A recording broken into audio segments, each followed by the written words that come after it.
Hi guys! Welcome back again to my Facebook channel! So ngayon ko lang nalaman na pwede palang maging mabilis sa pag-voice over dahil nandito lang pala sa settings. Ngayon ko lang kasi na-discover guys. So ayun.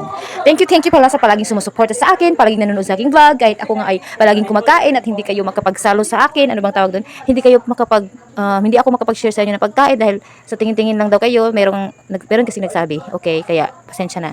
Kaya ayun nga. Okay. Kumain tayo guys ng seafoods. Shrimp. Sobrang paborito ko talaga yung shrimp. Kaya kung mag-aaya kayo ng food trip sa akin, number 1 talaga yung shrimp, guys. Hindi talaga mawawala yun. Sobrang paborito ko yan. Yung shrimp na yan, guys.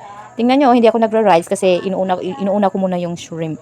So, ayun nga, natutuwa talaga ako sa mabilisan na voice over na ito dahil nandito pala sa settings. Ngayon ko lang kasi nalaman, guys. Hindi nyo ako tinuruan kayo yung mga vlogger dyan.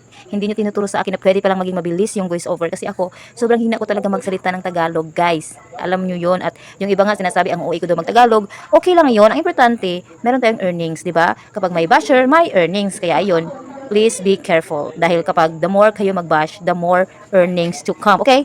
Understand? So, ayun. Kapag meron akong vlog, i-comment nyo dahil automatic babalikan ko kayo sa bahay nyo at mag-comment din ako sa mga bahay nyo. Okay? Basta more comments, more balik. Okay? At saka kita nyo naman, diba? Sobrang na-enjoy ko ang pagkain. Kaya, please watch my video. At pansin ko lang, parang naiiba yung boses ko dito sa fast-moving, fast voice-over na settings na ito. Pansin nyo ba? Parang hindi ako, diba? Yung makakilala ko dyan, sabihin nyo, parang hindi ako, diba? Tingnan nyo, hindi pala. Pakinggan nyo yung boses na to, parang hindi ako, parang ibang tao siya. Dahil sa settings na siguro na ito. Parang hindi talaga ako, guys. Parang hindi ako nagsasalita, no? Parang ibang tao siya. Basta, yun na yun. At saka tanong ko lang, meron ba ditong isang fan ko na tinapos talaga ang video na to? Kaya maraming salamat sa iyo dahil tinapos mo talaga yung video ko. At isa ka sa mga pinakamagaling na fans ko.